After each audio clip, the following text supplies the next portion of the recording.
Hi, this is Sean, and this channel is called Wolf Dog Moon. Today we're going to be looking at the role-playing game Savage Worlds Deluxe Explorers Edition. If you like this kind of content, smash that like button, subscribe to the channel, ring the bell for notifications so you don't miss out on our next video, and comment down below. Let us know if you've played this, and let's get a discussion going. Okay, let's get into this. Okay, Savage Worlds is a pretty cool generic, it's called a generic role-playing game system.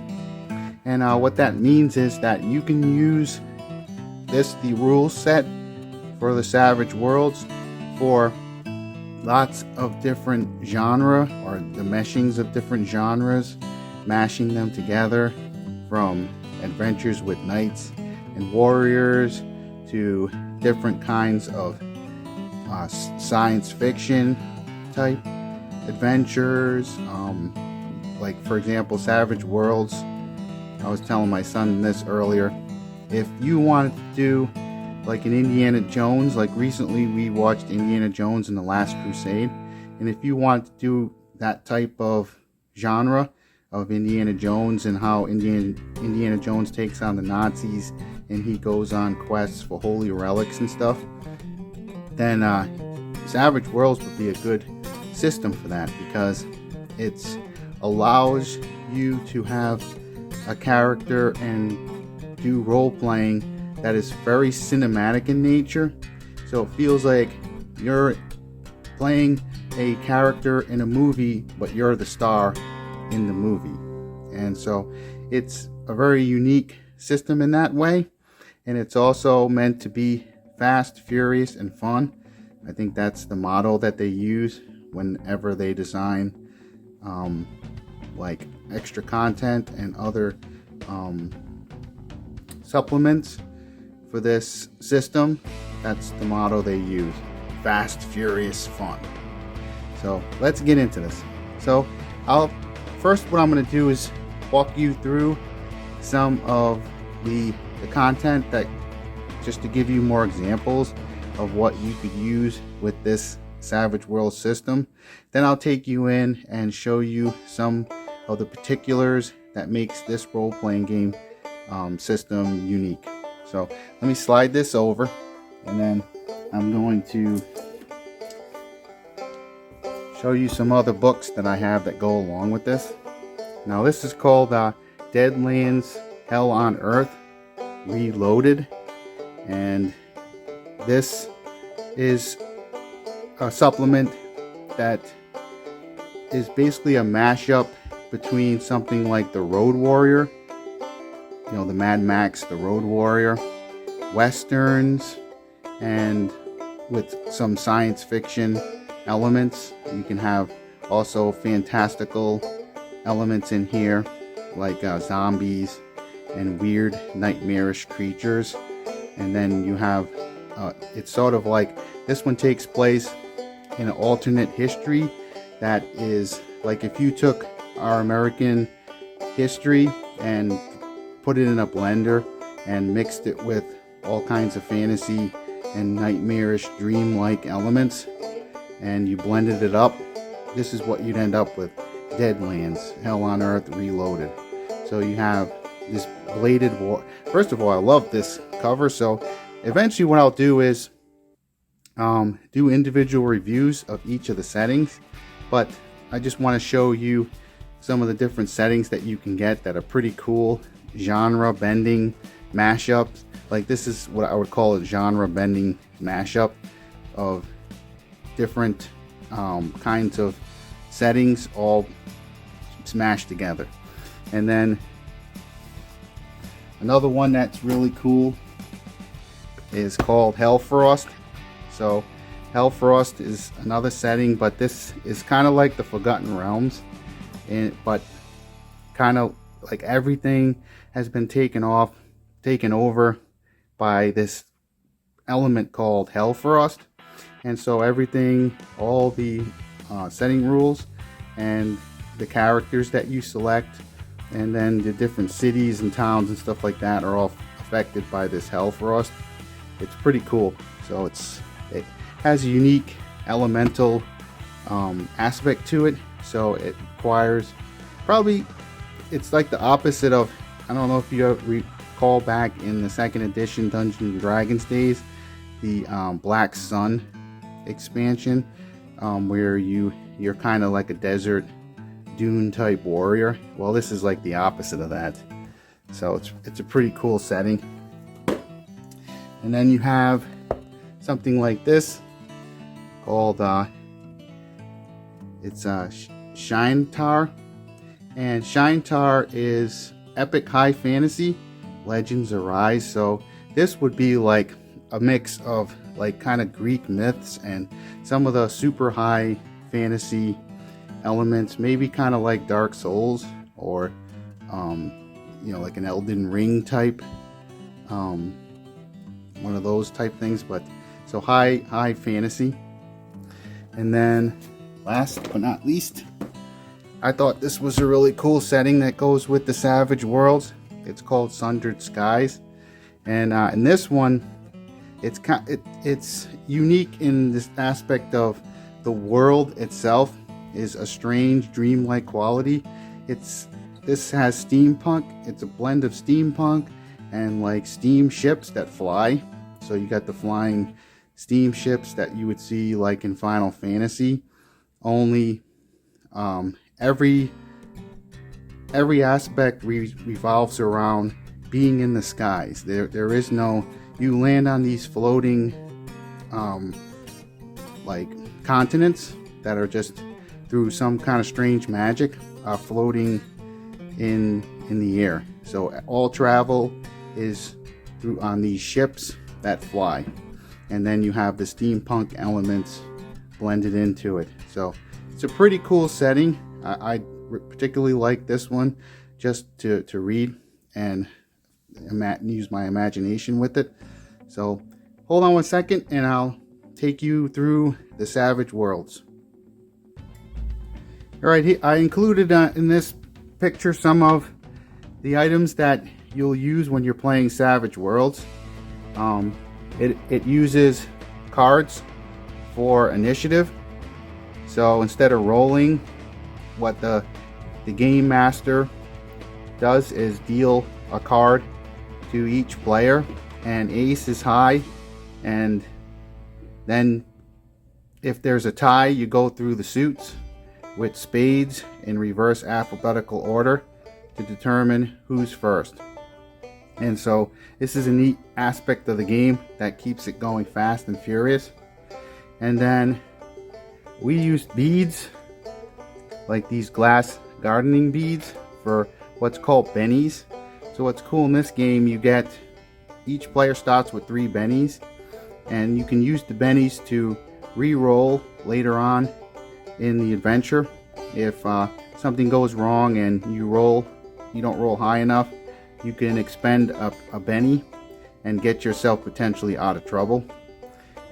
Because in this system, you are the star, and like I said before, it kind of is meant to play out kind of like a movie, such as Indiana Jones, or you know, like a Batman movie, something like that. And then as far as dice, you're using the D4, D6, D8, D10, and the D12.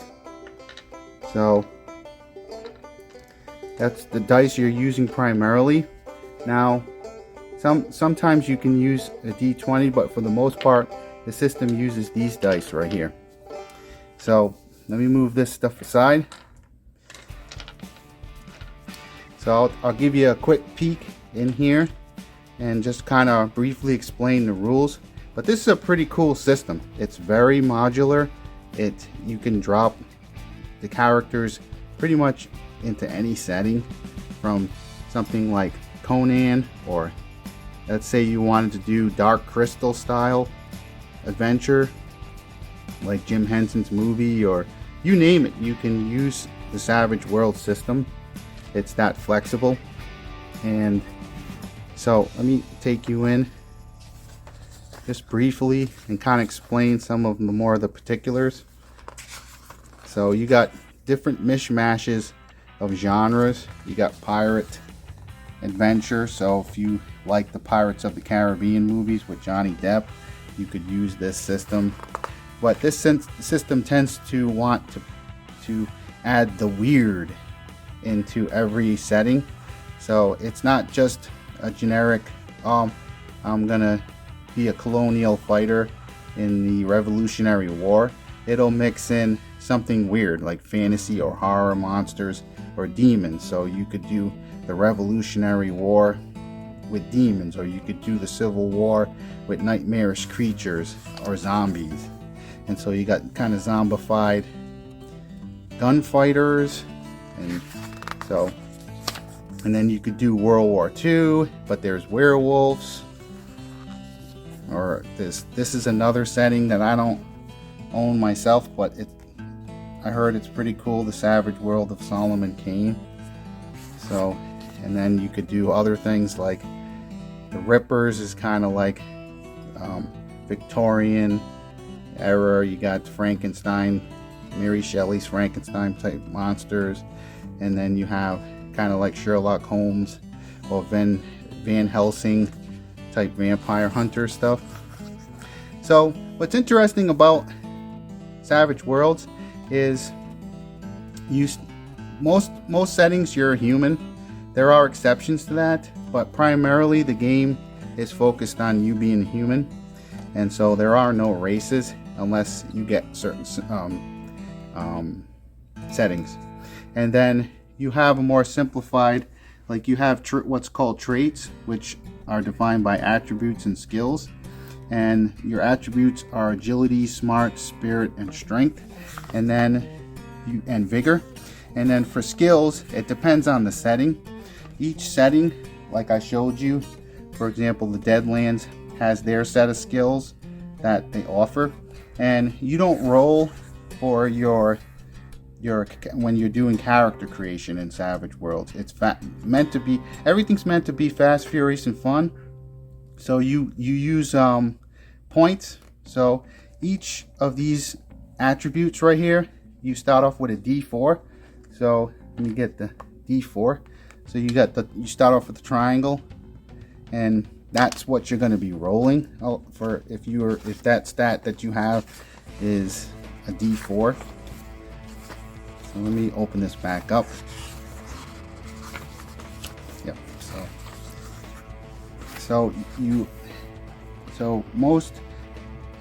Every character starts with a D4 in each attribute, and then you're given 5 points, and 1 point raises the die. So if you wanted to expend 1 point into agility, it would bring it to a D6. So you'd be using a D6 instead of a D4. And then for skills, you get 15 points, and the only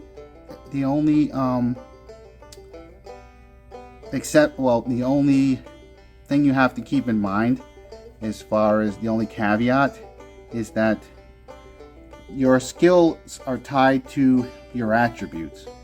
So for example, in agility, if you use 1 point in agility, and then that'll give you a D6 in agility, you can expend 1 point into a skill that is linked to agility and bring that up to, you'd have a D6 in the skill.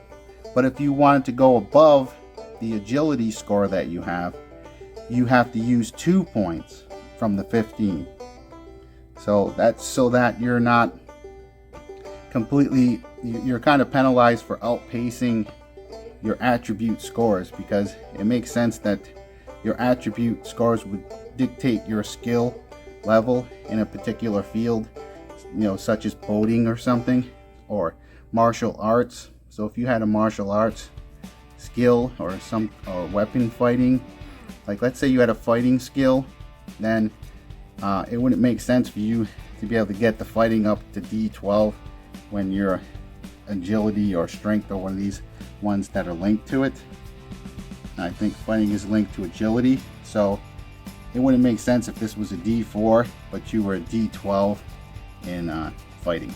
That would be kind of silly. You'd be kind of overpowered. And then the other interesting thing about this game is you you have from those stats that you just did, so it's really quick, you derive these other statistics. So charisma, pace, and parry, and toughness. So parry is basically 2+ your character's fighting. If a character does not have fighting, it's just 2, and that's what the enemies that you deal with, that's what they have to roll. They would just have to roll a 2 if this is equal to 2 plus your half your character. So, you know, generally you're probably going to use one of your skill points on fighting. You don't have to, but that would be probably one that everyone would want to select. And then what's interesting, this game uses edges, what is called edges and hindrances. And the hindrances basically give you extra points for some kind of deficiency with your character. So for the hindrances, you by selecting that, such as like afraid of the dark or something, or you know, clumsy or something. Those are just, I don't know if those are specifics in here, but I'm just using those as an example. Then that would be kind of like a flaw in your character, and by choosing that, it gives you more points to use towards, and you can choose more edges. Now, edges are really cool because that's how you flesh your character out, and it's also specific to settings. So those settings that I showed you earlier as an example, they dictate what edges you can use and what edges you can't use. So I can show you just briefly what's cool about Savage World 2 in addition is that because it's fast, furious, and fun, let's say you were at a convention or something, or you just wanted to do a quick adventure, which I do recommend doing a quick adventure and just having the players pick one of these pre-gen characters, and you can just name them yourself and add, you know, maybe another edge. So if you're playing one of those other settings that I showed, like Hellfrost or Sundered Skies, maybe you just use one of these archetypes and then choose an additional edge from, you know, that setting. So you have these different pre-generated characters, and so the face has agility of D6, so that's smarts D6, spirit D8, strength D6, and so forth. And then their parry is 4. So if the enemy rolls, the enemy has to beat a 4 in order to, you know, affect this character. So, and what's cool is because you're the star of the show, you're known as a wild card, and so you get, whenever you roll like one of your dice to do a skill check, like like an ability check or something for your attributes, you would roll, let's say you have a D4, you would roll a D6, which is called the wild die, and that's what makes you a wild card. And so the D6 can act as the number that you go by. So if let's say you roll a 1 with the D4, and that would be a failure, but you roll a 6 with the D6, the wild die, then you would use the wild die and you would be successful. And what's also cool is this game has exploding dice.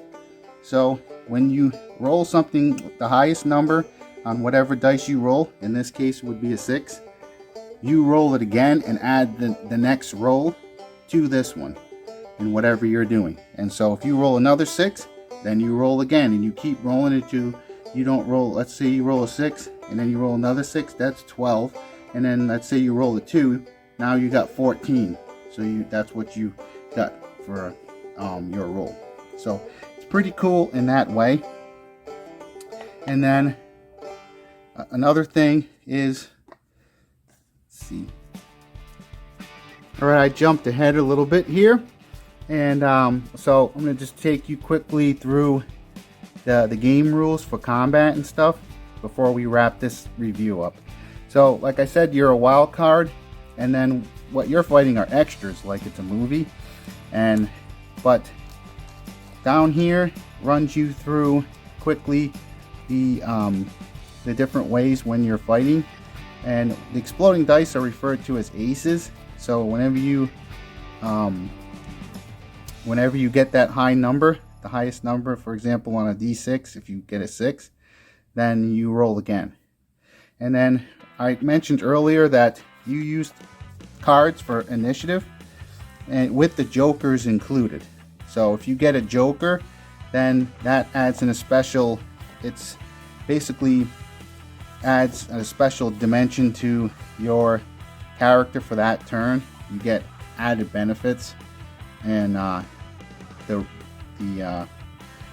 manual the rule book will walk you through that element, but it's really neat how that works.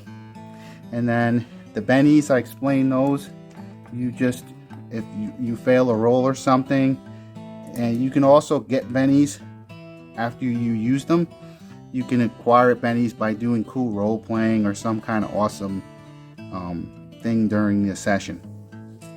So that keeps the pace fast, and it keeps it fun and furious. So I'm gonna wrap this up because it's getting a little bit long. If I've made any mistakes, please comment down below and let me know, or if there's anything I should add to the video that you would like. But one other thing is, when you take damage in this game, because you're like the star of the show, before you're killed, you go through different statuses, and so the statuses for damage are over here. It's called shaken, wounds, and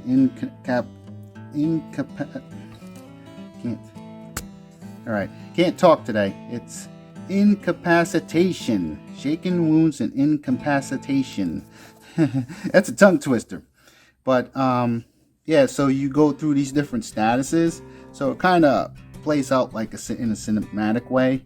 So if you're hurt, it's like, I gotta rest over here, or I just need, you're kind of limping around or something where everyone else can run, and maybe the zombies are catching up to you because you have to kind of limp through because you got slashed on the leg or something. So you take wounds once after you've taken these other effects, and then you can acquire different injuries and stuff. But in this game, you are the star, so it doesn't have some of the video game of some of the other role-playing games where you're taking damage and it's just a static number that I'm down to 22 hit points. This one tries to do it in more of a cinematic way. So it's like, oh, you're wounded, you better watch out, brother. And maybe one of the other characters has to help you through the area, like you're trapped in an abandoned supermarket, and the zombies are breaking through the glass, and one of your teammates, he's got wounded on the leg, so you have to help him out, and he's bleeding and stuff before you can repair the wound and treat it. So plays it in a more cinematic way. Again, think something like Indiana Jones and the Raiders of the Lost Ark. You could definitely use that for this system. So my final thoughts for this one, I think this is a fun alternative role-playing game system. You get some great settings. Like, again, you get cool settings like the Sundered Skies. You get these Shine Tar, which makes me think of maybe Shannara. If you've read Terry Brooks' Sword of Shannara, one of my favorite series. You got Hellfrost, Player's Guide setting, and then something like Deadlands. And I have this particular one with this awesome badass cover.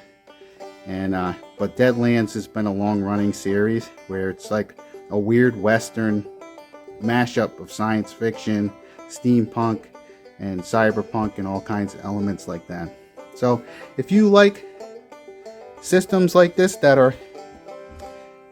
take a out of the box unique approach to role playing, and you like a cinematic style, action packed fantasy, action packed mashups of different genres and weirder and kookier kinds of things like that you would see in a movie, and different movies that have come out over the years, and you want to go back and harken back to those good old days with where you're saving the princess, or trying to save the beautiful maiden, or you're trying to take on evil and weird monsters, and it's not about subversion, it's more about creating unique experiences, then I think Savage Worlds is an awesome role-playing game system.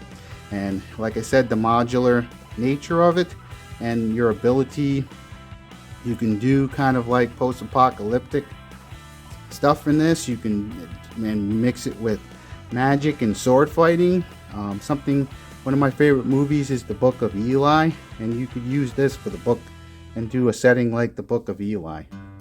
So definitely recommend this one.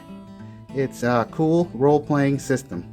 So I hope this video finds you having an amazing day, and we want you to have a blessed day and that your spirits remain high. Signing out.